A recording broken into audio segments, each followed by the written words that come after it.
ଆଜି ଆମେ ଜାଣିବା ଏକ ଏମିତି ରାଜାଙ୍କ ବିଷୟରେ ଯେ ତାଙ୍କ ଅହଙ୍କାର ପାଇଁ, ତାଙ୍କ ଜିଦ୍ ପାଇଁ ସ୍ୱର୍ଗ ଲୋକ ଓ ମୃତ୍ୟୁ ଲୋକ ମଝିରେ ଝୁଲି କରି ରହିଲେ। ହଁ ବନ୍ଧୁଗଣ, ଆଜି ଆମେ ଜାଣିବା ରାଜା ତ୍ରିଶଙ୍କୁଙ୍କ ବିଷୟରେ। ବନ୍ଧୁଗଣ, ଆନନ୍ଦ ଟିଭିକୁ ମୁଁ ଆପଣଙ୍କୁ ସ୍ଵାଗତ ଜଣାଉଛି।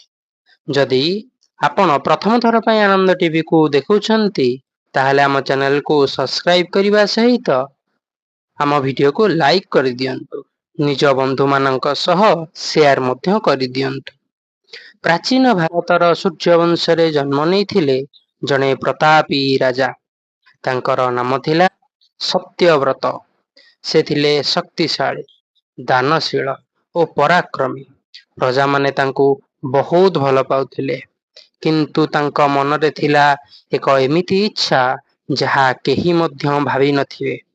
ଏକ ଦିନ ରାଜା ରାଜପ୍ରସାଦର ଛାତ ଉପରେ ଠିଆ ହୋଇ ତାରା ମଣ୍ଡଳକୁ ଦେଖୁଥିଲେ। ଆକାଶକୁ ଚାହିଁ ରହିଥିଲେ। ରାଜା ସତ୍ୟବ୍ରତ ମନେ ମନେ ଭାବିଲେ, ମଣିଷ ମରିବା ପରେ ସ୍ୱର୍ଗକୁ ଯାଏ, କିନ୍ତୁ ମୁଁ ଜୀବିତ ଅବସ୍ଥାରେ ସ୍ୱର୍ଗକୁ ଯିବାକୁ ଚାହୁଁଛି, ତାହା ବି ମୋ ଶରୀରର ସହିତ। ଏହି ଚିନ୍ତା ଦିନକୁ ଦିନ ତାଙ୍କ ମନରେ ବଢିବାକୁ ଲାଗିଲା। ଶେଷରେ ସେ ନିଷ୍ପତ୍ତି ନେଲେ, ସେ ନିଜ କୁଳଗୁରୁ ମହର୍ଷି ବଶିଷ୍ଠଙ୍କ ପାଖକୁ ଯିବେ।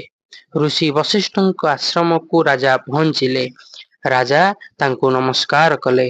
ରାଜା କହିଲେ, ଗୁରୁଦେବ, ମୋ ମନରେ ଏକ ଅତ୍ୟନ୍ତ ଗୁରୁତ୍ୱପୂର୍ଣ୍ଣ ଇଚ୍ଛା ଅଛି।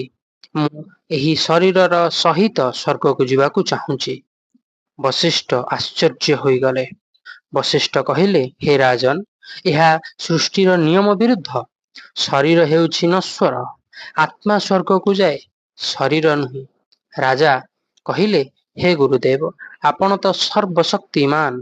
ଆପଣ ଚାହିଁଲେ ଆପଣଙ୍କର ଯୋଗ ବଳରେ, ଆପଣଙ୍କ ତପ ବଳରେ ସବୁ ସମ୍ଭବ କରିପାରିବେ। ବଶିଷ୍ଠ ତାଙ୍କୁ ଉତ୍ତର ଦେଲେ, ନା ରାଜନ୍, ଏହା ନିୟମ ବିରୁଦ୍ଧ। ଏହା ପ୍ରକୃତିର ନିୟମ ସମ୍ପୂର୍ଣ୍ଣ ଓଲଟେଇ ଦେବ। ରାଜାଙ୍କ ମନ ଭାଙ୍ଗିଗଲା। ପରେ ରାଜା ବଶିଷ୍ଠଙ୍କ ପୁତ୍ରଙ୍କ ନିକଟକୁ ଗଲେ। ପୁଣି ରାଜା ତାଙ୍କ ପୁତ୍ର ମାନଙ୍କୁ ଅନୁରୋଧ କଲେ, ହେ ଋଷିଗଣ, ମୁଁ ସ୍ୱର୍ଗକୁ ନିଜ ଶରୀରର ସହିତ ଯିବାକୁ ଚାହୁଁଛି। ଜୀବିତ ଅବସ୍ଥାରେ ଯିବାକୁ ଚାହୁଁଛି। କଣ କରିହବ? ଆପଣ କଣ ମତେ ସ୍ୱର୍ଗକୁ ପହଞ୍ଚାଇ ପାରିବେ? ଏହା ଶୁଣି ବଶିଷ୍ଠଙ୍କ ପୁତ୍ରମାନେ କ୍ରୋଧ ହେଲେ। କ୍ରୋଧ ହୋଇ କହିଲେ, ହେ ମୂର୍ଖ ରାଜନ୍, ତମେ କଣ ଏତିକି ବି ଜାଣିପାରୁନ? ଯୋଉଟା ଆମ ପିତା ମନା କଲେ, ତାହା ଆମେ କେମିତି କରିବୁ? ଏହି କଥା ଶୁଣି ରାଜା ସତ୍ୟବ୍ରତଙ୍କ ମନ ଅତ୍ୟନ୍ତ କଷ୍ଟ ହେଲା। ସେ କ୍ରୋଧରେ ବଶିଷ୍ଠଙ୍କ ପୁତ୍ରଙ୍କୁ ବହୁତ ଅପଶବ୍ଦ ବ୍ୟବହାର କଲେ। ତା ଫଳରେ ବଶିଷ୍ଠଙ୍କ ପୁତ୍ରମାନେ ତାଙ୍କୁ ଅଭିଶାପ ଦେଲେ, ହେ ରାଜନ୍, ତୁମେ ଚାଣ୍ଡାଳ ଯୋନିରେ ଜନ୍ମ ହୁଅ, ତୁମେ ଚାଣ୍ଡାଳ ହୋଇଯାଅ। ଏହି ଏହି ଅଭିଶାପ ପରେ ରାଜାଙ୍କ ଶରୀର କଳା ହୋଇଗଲା। ସୁନ୍ଦର ମୁଖ ବିକୃତ ହୋଇଗଲା। ରାଜବେଶ ଅଦୃଶ୍ୟ ହୋଇଗଲା। ସେ ଚାଣ୍ଡାଳ ରୂପ ଧାରଣ କଲେ। ସମସ୍ତେ ତାଙ୍କୁ ଘୃଣା କରିବାକୁ ଲାଗିଲେ। ରାଜା କାନ୍ଦି କାନ୍ଦି ଚାଲିଗଲେ ଜଙ୍ଗଲକୁ। ଯିଏ କେବେ ଅଯୋଧ୍ୟାର ମହାନ ରାଜା ଥିଲା, ଇକ୍ଷ୍ୱାକୁ ବଂଶର ସମ୍ରାଟ ଥିଲା, ସେ ଆଜି ଏକା, ଚାଣ୍ଡାଳ, ଅପମାନିତ, ଅଭିଶାପଗ୍ରସ୍ତ। କିନ୍ତୁ ଭାଗ୍ୟ ତାଙ୍କ ପାଇଁ ଆଉ ଏକ ବଡ଼ ଅଧ୍ୟାୟ ଲେଖି ରଖିଥିଲା।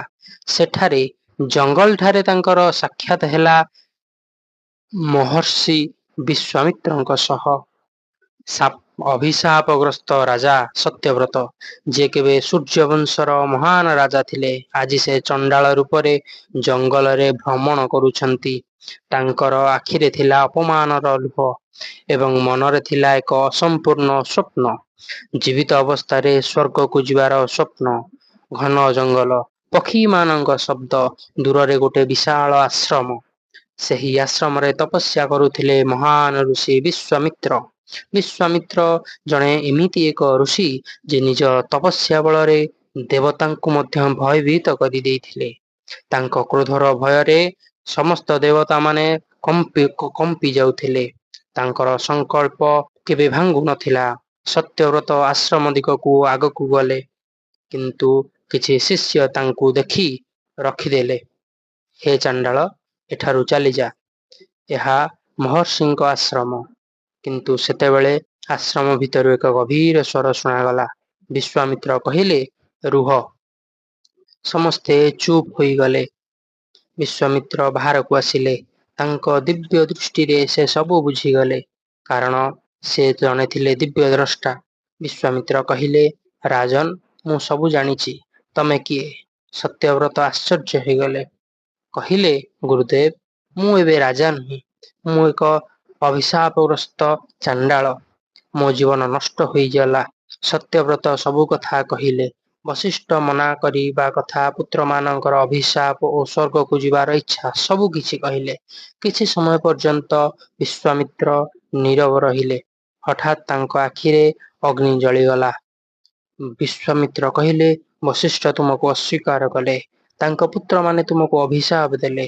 ତେବେ ଶୁଣ ରାଜନ୍, ମୁଁ ତୁମକୁ ସ୍ୱର୍ଗକୁ ପଠାଇବି, ତାହା ବି ତୁମ ଶରୀର ସହିତ। ଏହା ଶୁଣି ସବୁ ଋଷି ଆଶ୍ଚର୍ଯ୍ୟ ହୋଇଗଲେ। ଶିଷ୍ୟମାନେ ଭୟଭୀତ ହୋଇଗଲେ, କାରଣ ଏହା ପ୍ରକୃତିର ନିୟମର ବିରୁଦ୍ଧରେ ଥିଲା। କିନ୍ତୁ ବିଶ୍ୱାମିତ୍ର ନିଷ୍ପତ୍ତି ନେଇ ସାରିଥିଲେ।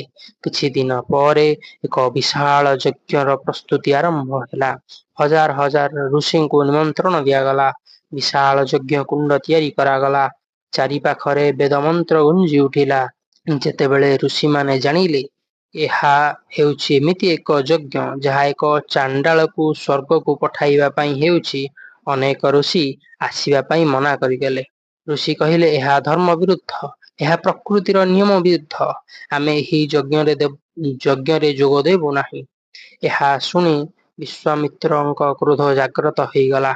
ବିଶ୍ୱାମିତ୍ର କହିଲେ, ତୁମେ ମୋ ଆଦେଶ ଅମାନ୍ୟ କରିଛ, ତେବେ ମୋର ତପସ୍ୟା ଶକ୍ତି ଦେଖ। ତାଙ୍କ କ୍ରୋଧରେ ପୃଥିବୀ କମ୍ପି ଉଠିଲା। ଆକାଶରେ ବିଜୁଳି ଚମକିଲା। ଦେବତାମାନେ ମଧ୍ୟ ଭୟଭୀତ ହୋଇଗଲେ। ଶେଷରେ ମହାଯଜ୍ଞ ଆରମ୍ଭ ହେଲା। ବିଶ୍ୱାମିତ୍ର ଅଗ୍ନିକୁ ଆହୁତି ଦେଲେ। ତାପରେ ସେ ଆକାଶ ଦିଗକୁ ଚାହିଁ ଗର୍ଜନ କଲେ। କହିଲେ, ମୋର ତପସ୍ୟାର ସମସ୍ତ ଫଳରେ ମୁଁ ରାଜା ତ୍ରିଶଙ୍କୁକୁ ସ୍ୱର୍ଗକୁ ପଠାଉଛି। ହେ ଦେବତାମାନେ, ତାଙ୍କୁ ସ୍ୱୀକାର କର। ଏହି କ୍ଷଣରେ ଏକ ଅଦ୍ଭୁତ ଘଟଣା ଘଟିଲା। ତ୍ରିଶଙ୍କୁଙ୍କ ଶରୀର ଧୀରେ ଧୀରେ ଭୂମିରୁ ଉପରକୁ ଉଠିବାକୁ ଲାଗିଲା।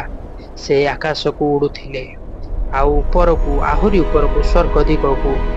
ବିଶ୍ୱାମିତ୍ରଙ୍କ ମହାଯଜ୍ଞ ସଫଳ ହେଉଥିଲା। ତ୍ରିଶଙ୍କୁ ଧୀରେ ଧୀରେ ଆଗକୁ ଯାଉଥିଲେ, ଉପରକୁ ଯାଉଥିଲେ। ପୃଥିବୀ ଛୋଟ ହେବାକୁ ଲାଗିଲା। ପର୍ବତ, ନଦୀ, ଜଙ୍ଗଲ ସବୁ ତଳେ ରହିଗଲା। ତ୍ରିଶଙ୍କୁଙ୍କ ହୃଦୟ ଆନନ୍ଦରେ ଭରିଗଲା। ତାଙ୍କ ସ୍ୱପ୍ନ ସତ ହେବାକୁ ଲାଗୁଥିଲା। ସ୍ୱର୍ଗଲୋକ ଆସିଲା। ସୁବର୍ଣ୍ଣ ପ୍ରାସାଦ, ଦିବ୍ୟ ସଙ୍ଗୀତ, ଅପ୍ସରାମାନଙ୍କର ନୃତ୍ୟ, ଦେବମାନଙ୍କର ସଭା। ସିଂହାସନରେ ବସିଥିଲେ ଦେବରାଜ ଇନ୍ଦ୍ର। ହଠାତ୍ ଜଣେ ଦୂତ ଦୌଡ଼ି ଆସିଲେ। ଦେବରାଜଙ୍କୁ କହିଲେ, ହେ ଦେବରାଜ, ଏକ ଅଦ୍ଭୁତ ଘଟଣା ଘଟୁଛି। ଇନ୍ଦ୍ର ପଚାରିଲେ, କଣ ଘଟଣା ଘଟୁଛି? ଦେବଦୂତ କହିଲା, ଜଣେ ମଣିଷ ନିଜ ଶରୀରର ସହିତ ସ୍ୱର୍ଗକୁ ଆସୁଛି। ସଭାରେ ନୀରବତା ଖେଳିଗଲା। ସମସ୍ତ ଦେବତାମାନେ ଆଶ୍ଚର୍ଯ୍ୟ ହୋଇଗଲେ। ଇନ୍ଦ୍ରଙ୍କ ମୁଖ କ୍ରୋଧରେ ଲାଲ ହୋଇଗଲା। ଇନ୍ଦ୍ର କହିଲେ, ଏହା ଅସମ୍ଭବ। ସୃଷ୍ଟିର ନିୟମ ଭଙ୍ଗ କରି କେହି ସ୍ୱର୍ଗକୁ ପ୍ରବେଶ କରିପାରିବେ ନାହିଁ। ଏହା କିଏ କରୁଛି? ଦୂତ କହିଲା, ମହାରାଜ, ଏହା ମହର୍ଷି ବିଶ୍ୱାମିତ୍ରଙ୍କ କର୍ମ। ଏହା ଶୁଣି ଇନ୍ଦ୍ରଙ୍କ ଚିନ୍ତା ବଢ଼ିଗଲା। ସେ ଜାଣିଥିଲେ ଭଲରେ ବିଶ୍ୱାମିତ୍ର ସାଧାରଣ ଋଷି ନୁହଁ। ତାଙ୍କ ତପସ୍ୟା ଶକ୍ତି ଭୟଙ୍କର ଥିଲା। ସେତେବେଳେ ତ୍ରିଶଙ୍କୁ ସ୍ୱର୍ଗର ଦ୍ୱାର ନିକଟରେ ପହଞ୍ଚିଲେ। ତାଙ୍କ ଆଖିରେ ଖୁସିର ଲୁହ। ତ୍ରିଶଙ୍କୁ କହିଲେ, ମୋର ସ୍ୱପ୍ନ ପୂରଣ ହୋଇଗଲା। ମୁଁ ସ୍ୱର୍ଗକୁ ପହଞ୍ଚିଲି। ଆକାଶରେ ବଜ୍ରପାତ ହେଲା। ଭୟଙ୍କର ଆଲୋକ ଚମକିଲା। ଇନ୍ଦ୍ର ପ୍ରକଟ ହେଲେ। ଇନ୍ଦ୍ର କହିଲେ, ରୁହନ୍ତୁ, ରୁହନ୍ତୁ ମହାରାଜ ତ୍ରିଶଙ୍କୁ। ଆପଣଙ୍କୁ ସ୍ୱର୍ଗରେ ପ୍ରବେଶ କରିବାର ଅଧିକାର ନାହିଁ। ତ୍ରିଶଙ୍କୁ ଭୟଭୀତ ହୋଇ କହିଲେ, ହେ ମହାରାଜ, ମୁଁ ମହର୍ଷି ବିଶ୍ୱାମିତ୍ରଙ୍କ ଆଶୀର୍ବାଦରେ ଆସିଛି। ଇନ୍ଦ୍ର କହିଲେ, ସ୍ୱର୍ଗର ନିୟମ କୌଣସି ଋଷିଙ୍କ ଇଚ୍ଛାଠାରୁ ବଡ଼। ତୁମେ ଶରୀର ସହିତ ସ୍ୱର୍ଗରେ ରହିପାରିବ ନାହିଁ। ଏହା କହି ରାଜା ଇନ୍ଦ୍ର ନିଜ ବଜ୍ର ଉଠାଇଲେ ଏବଂ ଭୟଙ୍କର ଶକ୍ତିରେ ତ୍ରିଶଙ୍କୁକୁ ତଳକୁ ଠେଲିଲେ। ତ୍ରିଶଙ୍କୁ ଦ୍ରୁତ ଗତିରେ ପୃଥିବୀ ଦିଗକୁ ପଡ଼ିବାକୁ ଲାଗିଲେ। ତାଙ୍କ ମୁଖରୁ ଚିତ୍କାର ବାହାରିଲା, ଗୁରୁଦେବ ମୋତେ ବଞ୍ଚାନ୍ତୁ, ଗୁରୁଦେବ ମୋତେ ବଞ୍ଚାନ୍ତୁ। ତାଙ୍କ ଚିତ୍କାର ପୃଥିବୀ ପର୍ଯ୍ୟନ୍ତ ପହଞ୍ଚିଲା। ଯଜ୍ଞସ୍ଥଳୀରେ ବସିଥିବା ବିଶ୍ୱାମିତ୍ର ସବୁ ବୁଝିଗଲେ। ତାଙ୍କ ଆଖିରେ କ୍ରୋଧର ଅଗ୍ନି ଜଳି ଉଠିଲା। ବିଶ୍ୱାମିତ୍ର କହିଲେ, ଇନ୍ଦ୍ର, ତୁମେ ମୋର ସଂକଳ୍ପକୁ ବିରୋଧ କରୁଛ। ସେ ନିଜ କମଣ୍ଡଳ ଉଠାଇଲେ ଏବଂ ଭୟଙ୍କର ସ୍ୱରରେ ଆଦେଶ ଦେଲେ, ତ୍ରିଶଙ୍କୁ, ରହିଯାଅ, ଯୋଉଠି ଅଛ ସେଇଠି ରହିଯାଅ। ସେହି କ୍ଷଣରେ ଏକ ଚମତ୍କାର ଘଟିଲା। ତ୍ରିଶଙ୍କୁଙ୍କ ଶରୀର ଆକାଶ ମଧ୍ୟରେ ଅଟକିଗଲା। ନା ସେ ତଳକୁ ଆସିପାରୁଥିଲେ, ନା ସେ ଉପରକୁ ଯାଇପାରୁଥିଲେ। ସେ ମଝି ଆକାଶରେ ଝୁଲି କରି ରହିଲେ। ଦେବତାମାନେ ଆଶ୍ଚର୍ଯ୍ୟ ହୋଇଗଲେ, ଋଷିମାନେ ଭୟଭୀତ ହୋଇଗଲେ। ସମଗ୍ର ବ୍ରହ୍ମାଣ୍ଡରେ ଚର୍ଚ୍ଚା ଆରମ୍ଭ ହେଲା। ଏହିପରି ଘଟଣା ପୂର୍ବରୁ କେବେ ଘଟିନଥିଲା। ବିଶ୍ୱାମିତ୍ର ଆକାଶ ଦିଗକୁ ଚାହିଁ ଗର୍ଜନ କଲେ, ଯଦି ଇନ୍ଦ୍ର ମୋର ତ୍ରିଶଙ୍କୁ ସ୍ୱର୍ଗରେ ସ୍ଥାନ ଦେବେ ନାହିଁ, ତେବେ ମୁଁ ନିଜର ଏକ ନୂତନ ସ୍ୱର୍ଗ ଗଢ଼ିବି। ଏହି କଥା ଶୁଣି ଦେବଲୋକ କମ୍ପି ଉଠିଲା। ଆକାଶ ମଧ୍ୟରେ ଓଲଟା ଅବସ୍ଥାରେ ଝୁଲୁଥିଲେ ରାଜା ତ୍ରିଶଙ୍କୁ। ନା ସେ ସ୍ୱର୍ଗକୁ ପହଞ୍ଚି ପାରୁଥିଲେ, ନା ସେ ପୃଥିବୀକୁ ଫେରି ପାରୁଥିଲେ। ତାଙ୍କ ଚାରିପାଖରେ ଥିଲା କେବଳ ଅସୀମ ଆକାଶ, ଅନ୍ତରିକ୍ଷ। ତଳେ ପୃଥିବୀ, ଉପରେ ଦେବଲୋକ, ତଳେ ମୃତ୍ୟୁଲୋକ, ଉପରେ ଅଳକା ନଗରୀ। ଆଉ ସେ ମଝିରେ ଅଟକି ରହିଥିଲେ। ପୃଥିବୀରେ ମହର୍ଷି ବିଶ୍ୱାମିତ୍ରଙ୍କ ମୁଖରେ କ୍ରୋଧର ଅଗ୍ନି ଜଳି ଉଠୁଥିଲା। ତାଙ୍କ ତପସ୍ୟାର ଶକ୍ତି ଚାରିଆଡ଼େ ଅଗ୍ନି ଭଳି ପ୍ରସାରିତ ହେଉଥିଲା। ଋଷିମାନେ ଭୟରେ କମ୍ପି ଉଠୁଥିଲେ, କାରଣ ସେମାନେ ଜାଣୁଥିଲେ, ଯେତେବେଳେ ବିଶ୍ୱାମିତ୍ର କ୍ରୋଧିତ ହୁଅନ୍ତି, ସେତେବେଳେ ଦେବତାମାନେ ମଧ୍ୟ ଭୟଭୀତ ହୁଅନ୍ତି। ବିଶ୍ୱାମିତ୍ର କହିଲେ, ଇନ୍ଦ୍ର ମୋର ସଂକଳ୍ପକୁ ଅସ୍ୱୀକାର କରିଛି। ଏବେ ମୁଁ ମୋ ନିଜର ଏକ ନୂତନ ସୃଷ୍ଟି କରିବି, ସ୍ୱର୍ଗ। ଏହା କହି ସେ ନିଜ ଆଖି ବନ୍ଦ କଲେ। ବର୍ଷ ବର୍ଷ ଧରି ସଞ୍ଚିତ ତପସ୍ୟାର ଶକ୍ତିକୁ ଜାଗ୍ରତ କଲେ। ହଠାତ୍ ସମଗ୍ର ପୃଥିବୀ କମ୍ପିବାକୁ ଲାଗିଲା। ସମୁଦ୍ରରେ ବିଶାଳ ତରଙ୍ଗ ଉଠିଲା। ପର୍ବତମାନେ କମ୍ପି ଉଠିଲେ। ଆକାଶରେ ବିଦ୍ୟୁତ୍ ଚମକି ଉଠିଲା। ସ୍ୱର୍ଗଲୋକ, ଦେବରାଜ ଇନ୍ଦ୍ରଙ୍କ ସଭା। ଜଣେ ଦେବଦୂତ ଭୟଭୀତ ହୋଇ ଆସିଲେ। ଦେବଦୂତ କହିଲେ, ଦେବରାଜ ଇନ୍ଦ୍ର, ବିଶ୍ୱାମିତ୍ର ସତରେ ନୂତନ ସ୍ୱର୍ଗ ସୃଷ୍ଟି କରୁଛନ୍ତି। ସଭାରେ ନୀରବତା ଛାଇଗଲା।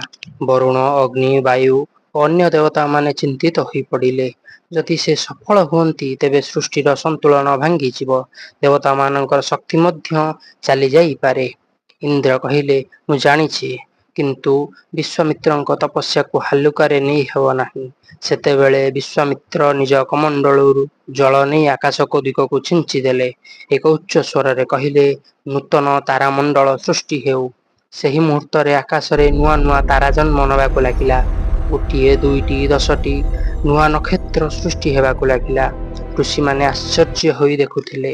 ଏହିପରି ଶକ୍ତି କେବଳ ବ୍ରହ୍ମାଙ୍କ ପାଖରେ ଥିଲା, କିନ୍ତୁ ଆଜି ଜଣେ ମାନବ ଋଷି ତାହା କରିପାରୁଥିଲେ।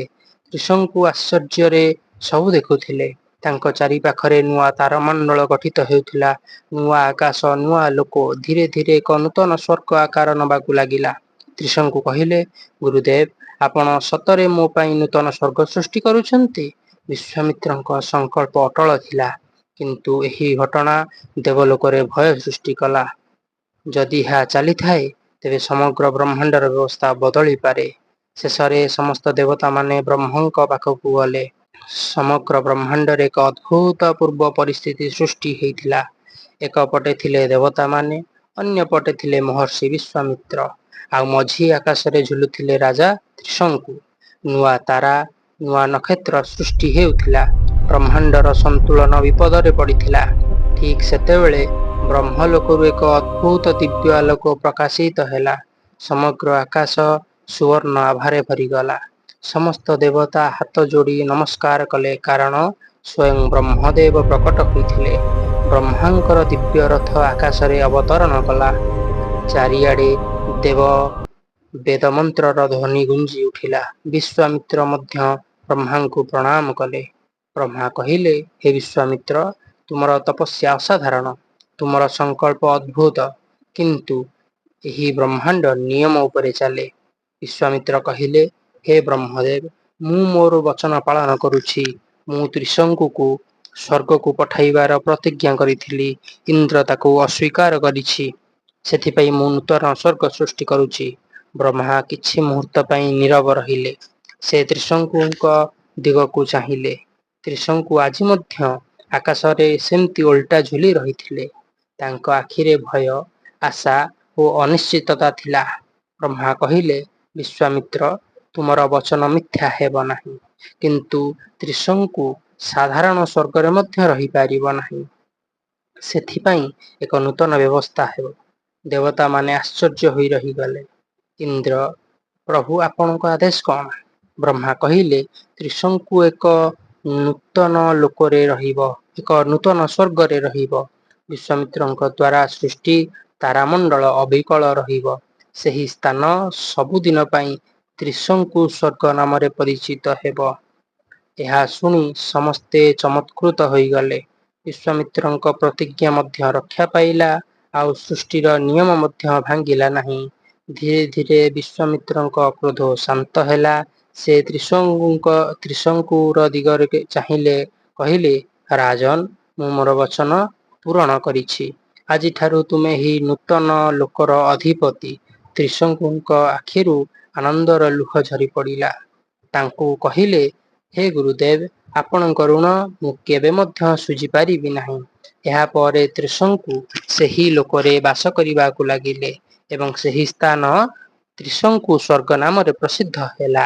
ଏହି କାହାଣୀ କେବଳ ଜଣେ ରାଜାର ସ୍ୱର୍ଗଯାତ୍ରାର ନୁହେଁ, ଏହା ଅହଙ୍କାର, ଜିଦ୍, ଗୁରୁଭକ୍ତି ଓ ବଚନ ପାଳନର କାହାଣୀ।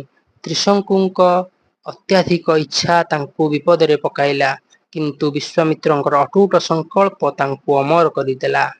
ଆଜି ମଧ୍ୟ ଯେତେବେଳେ କୌଣସି ବ୍ୟକ୍ତି ଦୁଇଟି ଅବସ୍ଥାରେ ଅଟକିଥାଏ, ସେତେବେଳେ ଲୋକେ କୁହନ୍ତି ସେ ତ୍ରିଶଙ୍କୁ ଅବସ୍ଥାରେ ଅଛି। ଏହା ଥିଲା ତ୍ରିଶଙ୍କୁଙ୍କ ଅଦ୍ଭୁତ କାହାଣୀ। ଏହା ଏମିତି କଥା ଯାହା ଆମକୁ ଶିଖାଏ ଯେ ଇଚ୍ଛା ଓ ଅହଙ୍କାର ମଧ୍ୟରେ ଥିବା ସୀମାକୁ କେବେ ମଧ୍ୟ ଭୁଲିବା ଉଚିତ ନୁହେଁ। ଏହିପରି ଭିଡ଼ିଓ ଦେଖିବାକୁ ଚାହୁଁଥିଲେ ଆନନ୍ଦ ଟିଭିକୁ ସବସ୍କ୍ରାଇବ୍ କରିବାକୁ ଜମାରୁ ଭୁଲିବେ ନାହିଁ। ଜୟ ଜଗନ୍ନାଥ।